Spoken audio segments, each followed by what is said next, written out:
মানুষ চাইতেই পারে, কিন্তু মানুষ আজকে লক্ষ্য করছে এই ডাবল ইঞ্জিনে এই রাজ্যের মানুষের যা দুরবস্থা, এটা অরাজক পরিস্থিতি। রাজ্যের অভ্যন্তরে মানুষের বাঁচার অধিকার, তাদের কথা বলার অধিকার, গণতান্ত্রিক অধিকার, সমস্ত কিছু আজকে একটা বড় প্রশ্নচিহ্নের মধ্যে এসে দাঁড়িয়েছে। তবু আমাদের রাজ্যের বর্তমান যে মুখ্যমন্ত্রী 18 সাল থেকে 22 সাল অবধি যিনি মুখ্যমন্ত্রীত্বে ছিলেন, প্রাক্তন মুখ্যমন্ত্রী, যিনি এবারের লোকসভা ভোটে এই অঞ্চলে পশ্চিম ত্রিপুরা লোকসভা আসনে নির্বাচনে প্রতিদ্বন্দ্বিতা করছেন, এই দুজন মিলে বলার চেষ্টা করছেন যে অতীতে গণতন্ত্র ছিল না, অতীতে গণতন্ত্র ছিল না। বিজেপি সরকারে প্রতিষ্ঠিত হওয়ার পর মানুষ গণতন্ত্রের স্বাদ পেয়েছে। আমাকে অনেকটা বলেছেন যে একটু করে নিশ্চয়ই ওনার পরে আরো অন্য বক্তারাও আছেন যারা বলবেন, আমি সেই দিক থেকে জানি না। দেশের পরিস্থিতি কি, রাজ্যের পরিস্থিতি কি আমি যতটা জানি আপনারা একবারে কম জানেন না। এই অঞ্চলে যারা বসবাস করেন তারা আমার চেয়ে আরো বেশি ভালো জানেন, জানাটা স্বাভাবিক।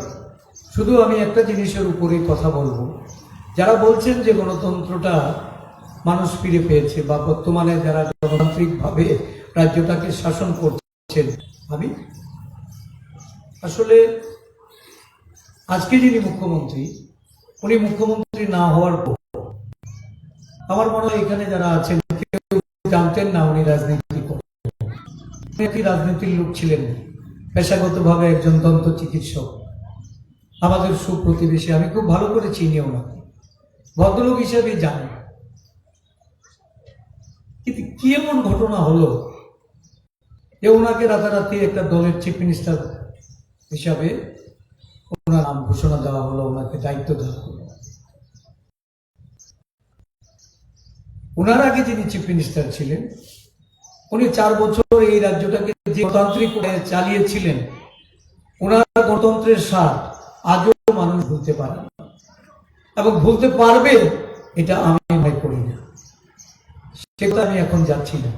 আমি বলছি তিনি একজন ভদ্রলোক হিসেবে মন্ত্রীর দায়িত্ব নেবেন, দায়িত্ব নিয়েই যে কাজটা উনি প্রথম করলেন, ওনার যে নির্বাচন, ওনাকে তো একটা বিধানসভা থেকে নির্বাচিত হয়ে আসতে হবে, সেখানে একটা উপনির্বাচন হলো। ওনার সৌভাগ্য এই উপনির্বাচনে লড়াই করার সুযোগ পেলেন। আর এই উপনির্বাচন দিয়ে গণতন্ত্রটা এই রাজ্যের মানুষকে দেখিয়েছেন যে গণতান্ত্রিক উপায়ে নির্বাচন অনুষ্ঠিত করেছে। একজন ভদ্রলোকের নামের পেছনে ছাপ্পা মুখ্যমন্ত্রীর নামটা দিয়েছে। কেন এই রাজ্যের মানুষ ছাপ্পা মুখ্যমন্ত্রী হিসাবে ওনাকে সম্বোধন করেন, এটা ওনার আগে বোঝা উচিত। রাজনীতি না করলে যা হয়, রাজনীতি করে আসেননি বলেই রাজনীতির পরিভাষা বুঝেননি, গণতন্ত্র কি জিনিস বুঝেন না। আর সংবিধান তো বর্তমানে ভারতবর্ষের তো আরএসএস এর সংবিধান, যে সংবিধান নতুন ভাবে রচিত হবে সেটা আরএসএস এর সংবিধান। আর যে গণতন্ত্র, এটা বিজেপির গণতন্ত্র। যত ভদ্রলোকই হোক, যখন এই বিজেপির কারখানায় ঢুকে যাবে তখন উনি আর গণতান্ত্রিক থাকতে পারবেন না, ভদ্রলোক থাকতে পারবেন না। ওনার পক্ষে যে গণতন্ত্রের পাঠ বিজেপি প্রদান করে সেই গণতান্ত্রিক পথেই তাকে হাঁটতে হবে। আজকে রাজ্যের যে দুর্দশা, রাজ্যের মানুষ আজকে কোন জায়গায় বসবাস করছে। ভোট একটা উৎসব ছিল, মতাদর্শের লড়াই ছিল, নীতির লড়াই ছিল। মানুষের কাছে বিভিন্ন রাজনৈতিক দল প্রতিশ্রুতি নিয়ে যেত এবং এই প্রতিশ্রুতির উপর মানুষ চড়া কত, তার উপর তাদের ভোটদান করতেন, তাদের গণদেবতাদের রায় দিতেন। আজকে আমরা কোথায় এসে পৌঁছেছি? এখানে একটা সভা করব, লোকসভার নির্বাচন, দেশের নির্বাচন, এত বড় একটা নির্বাচনে পুলিশের ঘেরাটোপ দিয়ে আমাদের নির্বাচনে সভা করতে হয়। মনে হচ্ছে যে আমাদেরকে পুলিশ দিয়ে ঘেরাও করে কথা বলার জন্য সুযোগ করে দিচ্ছে। পুলিশ না থাকলে আমরা সভা করতে পারতাম না, কথা বলতে পারতাম না। আমাদের এই লড়াইয়ে বিরোধী দল হিসাবে আমাদের সভা করার ফ্ল্যাগ ফেস্টুন সেগুলি নির্বাচনে আমাদের যে লড়াই করার জন্য যে সমস্ত উপকরণ আমরা প্রচারের কাজে লাগাই সেগুলি লাগাতে দেওয়া যাবে না। এটা একটি অদ্ভুত পরিস্থিতির মধ্যে আমরা বসবাস করছি। আর এটাকে বোঝাতে চাইছেন আমাদের বর্তমান মুখ্যমন্ত্রী, আমাদের পূর্বতন ওই বিজেপি দলের প্রাক্তন মুখ্যমন্ত্রী, এটা নাকি গণতন্ত্র। এই গণতন্ত্রের পরিভাষা দিল্লি থেকে এসেছে। দিল্লিতে বসে যারা গণতন্ত্রের পূজা করছেন, মানুষকে গণতন্ত্রের মধ্যে বসবাস করতে দেখছেন, এই রাজ্যেও এই গণতন্ত্র চলছে, ডাবল ইঞ্জিনের গণতন্ত্র। এই গণতন্ত্র থেকে পরিত্রাণ পেতে হবে। মানুষকে তার ভাষার অধিকার, তার সাম্যের অধিকার, তার ধর্মনিরপেক্ষতার যে অধিকার, সেই অধিকার পেতে হবে। সেই অধিকার পাওয়ার জন্যই আজকের লড়াই। মনে রাখতে হবে, যারা ভাবেন যে বিরোধী দলকে একটা জায়গায় আটকে দিয়েছি, ওই প্রশাসনের ঘেরাটুকে ঘিরে দিয়েছি, যারা ভাবছেন যে ওই আরক্ষা প্রশাসনের সাথে নিয়ে আমরা লড়াইয়ের ময়দানে টিকে আছি, আসলে এই ধারণা ভুল। 2018 সাল থেকে এই রাজ্যে বুকে যে অত্যাচার শুরু হয়েছে, বিরোধী দলের উপর আক্রমণের পর আক্রমণ, বাড়ি জ্বালিয়ে দেওয়া, দোকানপাট লুট করে নেওয়া, রাস্তায় বেরুলে এক একটা বিরোধী দলের কর্মী আজকে আঘাতের পর আঘাত পেতে পেতে আজকে এই জায়গায় এসে দাঁড়িয়েছে। কোনো কিছুকে আজকে আর ভয় পাওয়ার মতো তার কোন রকম আর অনুভূতি নেই, উপলব্ধি নেই। আমরা ঐক্যবদ্ধ হয়েছি। ভারতবর্ষের 8টি দল আর এই রাজ্যের 8টি বিরোধী দল, আমরা মতাদর্শ থেকে যে যাই হই না কেন, আমাদের কাছে মানুষের প্রয়োজনীয়তা, মানুষের অধিকার, মানুষের বাঁচার অধিকার, সংবিধানে মানুষের যে মৌলিক অধিকার, সেগুলি রক্ষা করার তাগিদে আমরা এই রাজ্যে ঐক্যবদ্ধভাবে লড়াই এসেছি। কিসের ভয়?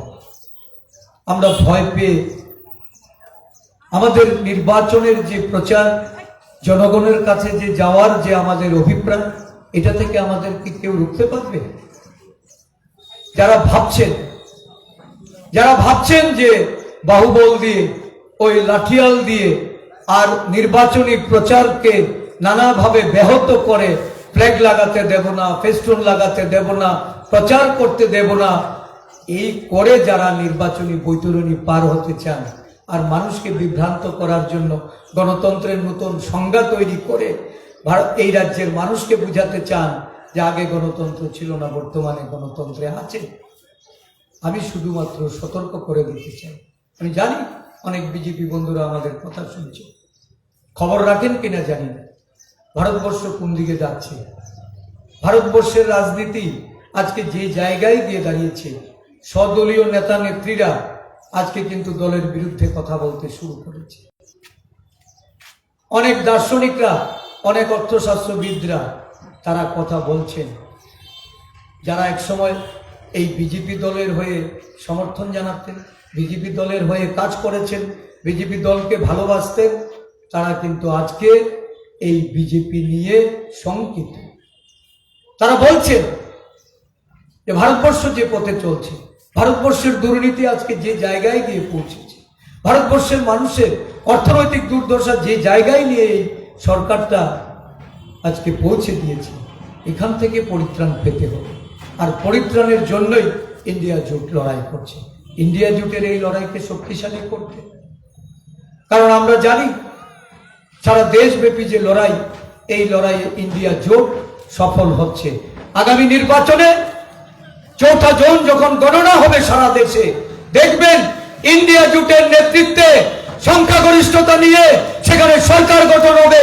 আর সেই সরকার একটা সত্যিকারের গণতান্ত্রিক সরকার হবে। দেশের মানুষের সংবিধানকে মর্যাদা দিয়ে সংবিধান যেন বেঁচে থাকে, এই সংবিধানের বিরুদ্ধে যে আজকে ষড়যন্ত্র হচ্ছে সেটাকে রুখে দেওয়ার জন্য সেখানে ইন্ডিয়া জোট মানুষের সমর্থন নিয়ে ক্ষমতাপ্রাপ্ত হবে। তাই বিজেপি বন্ধুদের বলবো, গণতন্ত্রের পথে হাঁটুন। আপনাদের নেতারা গণতন্ত্রের কথা বলছে, আপনাদের কি প্রয়োজন? কেন লাঠি নিয়ে ঠেঙ্গাতে যাচ্ছেন? কেন ফেস্টুন ছিঁড়ে ফেলছেন? কেন পতাকা লাগাতে দিচ্ছেন না? ভবিষ্যৎ কর্মসূচি নির্ধারণ করবে। আপনারা আজকের দিনে যে ভূমিকায় আছেন, এই ভূমিকা থেকে যদি বিরত না থাকেন, তাহলে আগামী দিনটা আপনাদের জন্য একটা অশুভ সংকেত। রাজ্যের প্রশাসন আজকে যে পথে চলছে, এইভাবে চলবে না। নতুন সরকার নতুনভাবে সারা দেশব্যাপী একটা গণতান্ত্রিক বাতাবরণ তৈরি করতে, যারা অগণতান্ত্রিক মনোভাব পোষণ করছেন তাদের বিরুদ্ধে কড়া ব্যবস্থা নেবে। এবং সেই দিনটা যেন আপনাদের জন্য আবার নতুনভাবে ভাবতে না হয়। আমি পরিশেষে এই এলাকার নির্বাচক মণ্ডলীকে আমার আন্তরিক বিনীত অনুরোধ থাকবে, আপনারা 2টি ভোট দেওয়ার মালিক। একটা ভোট হবে লোকসভা আসনে ইন্ডিয়া জোটের পক্ষে হাত চিহ্নে, আর একটি ভোট এই রামনগর বিধানসভা। এই বিধানসভার উপনির্বাচন, এই নির্বাচনে আমাদের কমিউনিস্ট নেতা রতন দাস, উনি প্রার্থী হিসাবে লড়াই করছেন। উনি আগেও এই অঞ্চলে বিধায়ক হিসাবে কাজ করেছেন। ওনার জনগণের প্রতি যে দায়বদ্ধতা এবং বিগত দিনেও উনি প্রতিনিধি থেকে এই অঞ্চলের মানুষের জন্য যে কাজ করেছেন, সেই কাজের সুবাদে ওনাকে আপনাদের কাস্তে হাতুড়ি তারায় ভোট দিয়ে নির্বাচিত করে ত্রিপুরা বিধানসভায় আপনারা পাঠাবেন। এই অনুরোধ রেখে সকলকে আমি আবারও আমার আন্তরিক ধন্যবাদ জানিয়ে কথা বলা থেকে বিরাম নিলাম। জয় হিন্দ, বন্দে মাতরম, ইন্ডিয়া জোট জিন্দাবাদ।